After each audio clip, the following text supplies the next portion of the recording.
Okay, welcome back everybody. Today it's fun because there is a new Blizzard Entertainment game team. Yes, a new team at Blizzard. Microsoft have commissioned a new team and they're going to be exploring the company's IP and making AA scale games. Yes, AA things. Now you immediately hear that and you think, wait a second, that might not be a live service. Things might be okay. It did set my brain alight thinking about all the cool things that could happen in like StarCraft and Warcraft. But the show The Simpsons is truly evergreen and the monkey's paw is never not going to be a real warning. So we'll get into that, and afterward, the story of how boneheaded, trend-chasing, well, stupid people means that the Olympics actually decided to replace the very famous and well-selling Mario and Sonic with NFT mobile games. Yes, it's kind of amazing, and there's actually so much that I can't cover it all in videos. We don't have enough editing and recording hours in the day. Take this, how executives are ruining games through the lens of the Callisto Protocol. It's bloody fantastic, and you can read it on Loading Screen, which is our daily newsletter. Just click the link down below. I won't get to that topic in a video until next week, but you can right now enjoy the work of my team, and in doing so, you support us having a secure, independent future.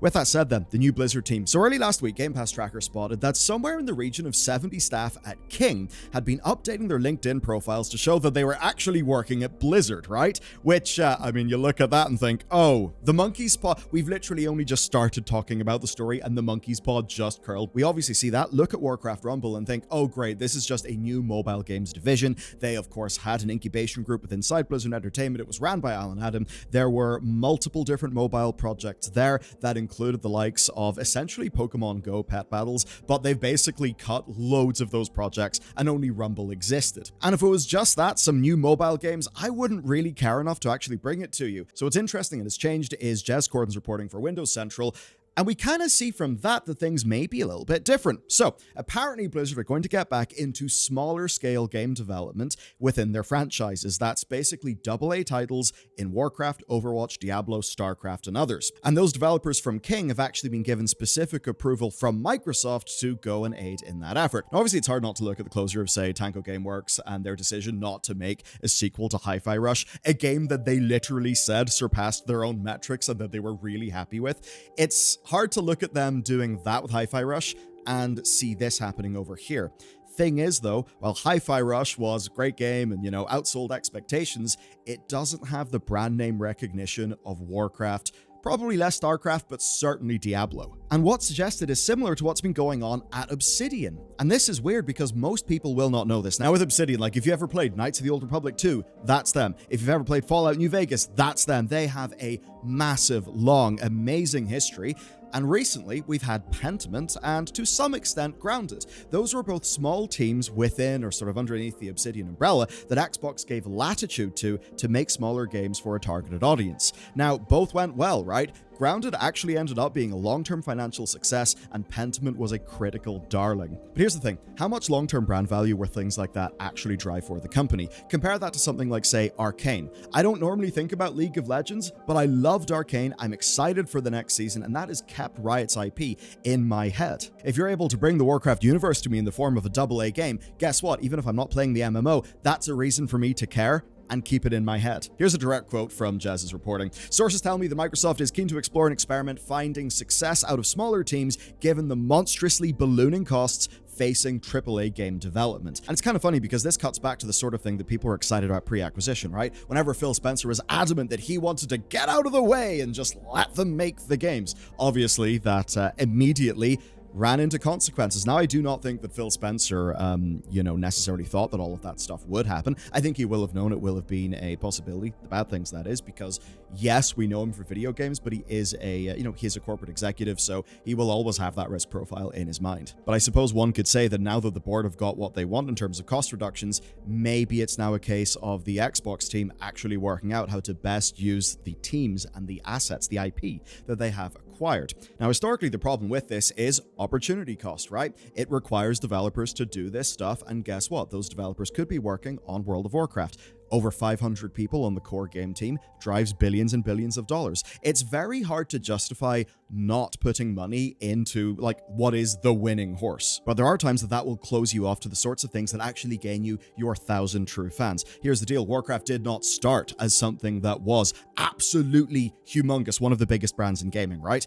And one of the things that drives people away from brands is whenever they feel just like they're kind of like milked it away. So if you only have Warcraft be World of Warcraft and you put everything into that, guess what? There's only so far World of Warcraft can go. If you say, look at a lot of like anime franchises, look at like Pokemon and stuff, look at say Disney with Star Wars. Like when I think about Pokemon, I think corporate slop, low value. They need to properly think about what they're doing there. Yet, there are some little tiny instances. As an example, a whole bunch of animations that they did, they were in Japan. They weren't even translated into English, but on an artistic level, right? Those were so good that even as a completely lapsed, no intention of getting back, doesn't even enjoy the way the games play anymore person, that was a Pokemon thing that actually got a little bit of a tear in my eye because it hit the story that damn good. Now, I know that is not a mass market product that you're going to make billions of dollars off, but what it is the most recent time Pokemon actually made me feel an emotion. And that means that if the next Pokemon game is actually doing a genuine effort to up its game, well, I'll be a little bit more willing to check it out than the average person. And then I could end up being the vanguard of growing that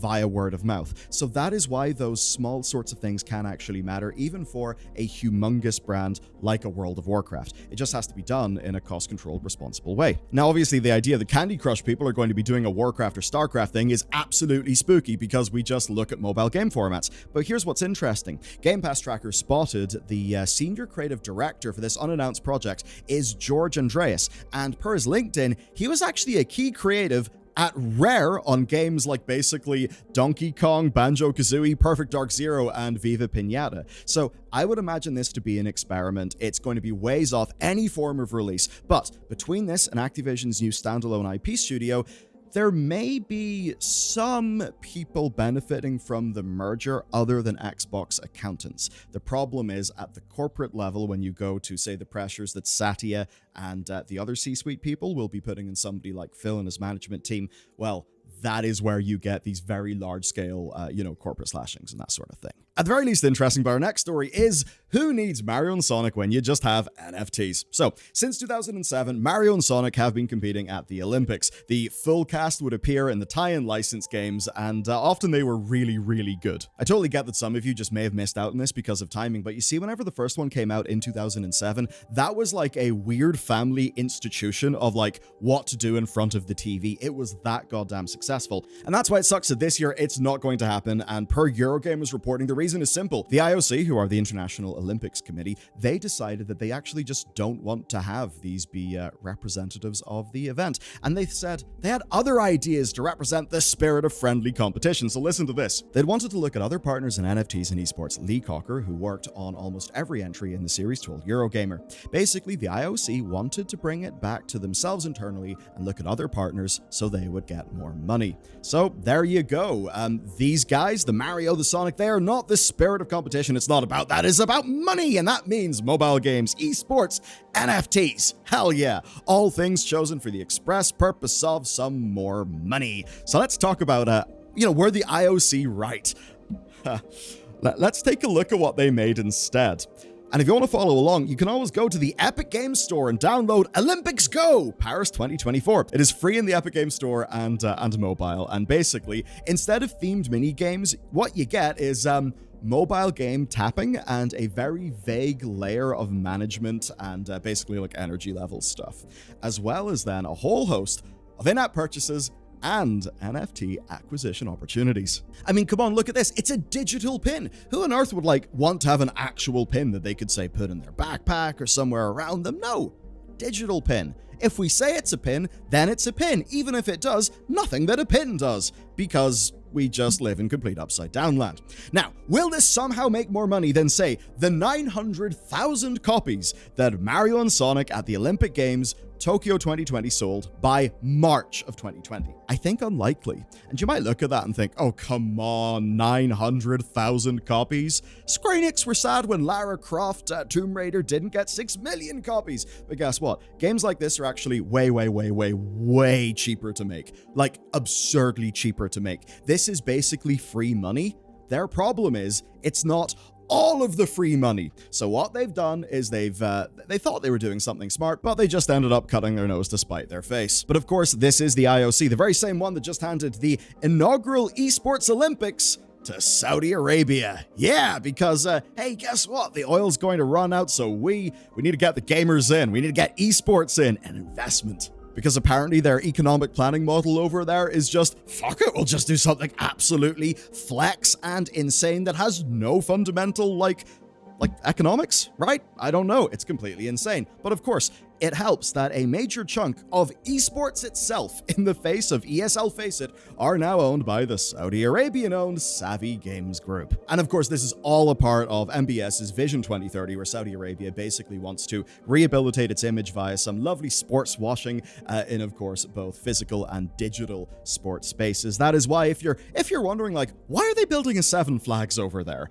Well, it's all that. But don't worry, they'll do an amazing job. They will be capable. They have proven their value as the hosts of the Esports World Cup. The Esports World Cup, I mean, basically they burnt a massive amount of money on it. They had player boycotts, casting boycotts, because, funnily enough, people don't want to go to a country where, they'll be massively discriminated against for who they are. That's why for so many of us, we see like esports moving over there, and there's lots of people where they'll just think, I'm not safe if I go to that country. But that's the thing, you see. It's not actually about the sports. It is all just a grand plan to do sports washing, to basically have more exposure to things that people care about. As an example, like buying football teams, buying sports teams, sponsoring stadiums. It is all just there for sports washing. And I know there's probably people over there who think, oh my God, this is amazing. My country is finally taking esports seriously. I really enjoy esports. This is awesome. Why is everyone assuming that I'm acting in bad faith? I am not saying that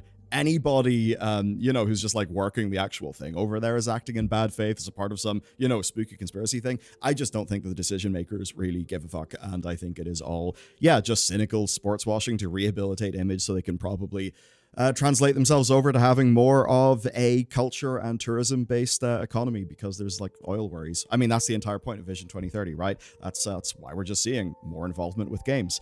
And that can be tricky, because what happens when there are clashes of like cultural values? Really great example. I remember Rainbow Six Siege. It had some elements removed from maps, or at least they were going to be removed, I believe, because of the Chinese market. And everybody, who's playing in, say, America, Europe, whatever, we're just like, what the hell? Don't do that. In our version of the game, fine, do it there, whatever, we don't care. But like, don't set a cap on us because of that over there. That's completely unfair to your actual customers. And that's the thing, if you want to sports wash correctly, the actual value comes in the customers. That means you need to have outreach towards those customers. And that's why when people think about something like the Qatar World Cup, they think like, okay, I get what you're trying to do, but you literally built this stadium on like Nepalese slave labor. What the hell are you doing? And that's basically the thing. If you're trying to get it by sealing deals and securing rights, you're never really going to hit your true goal, because to reach out to people, you've got to understand their needs, their beliefs, their desires, and you need to be willing to make some sort of meaningful sacrifice. And if it's just a case of, we'll look the other way while you're here, that's not genuine. So once more, people doing deals have fundamentally misunderstood the human experience and what makes us tick. And that's why we don't get to have Mario and Sonic at the Olympic Games, something that was once a lovely household tradition that brought families together to have some fun. That's it for today's video. Let me know if you had any great experiences playing that game with your family friends. I remember plenty of dinner parties, with my parents that have their friends over, kids be over, people who play Mario and Sonic. It would be great. But we just can't have that. Now, if you want to check out how executives are screwing up video games, check out our loading screen edition. You can click the link down below.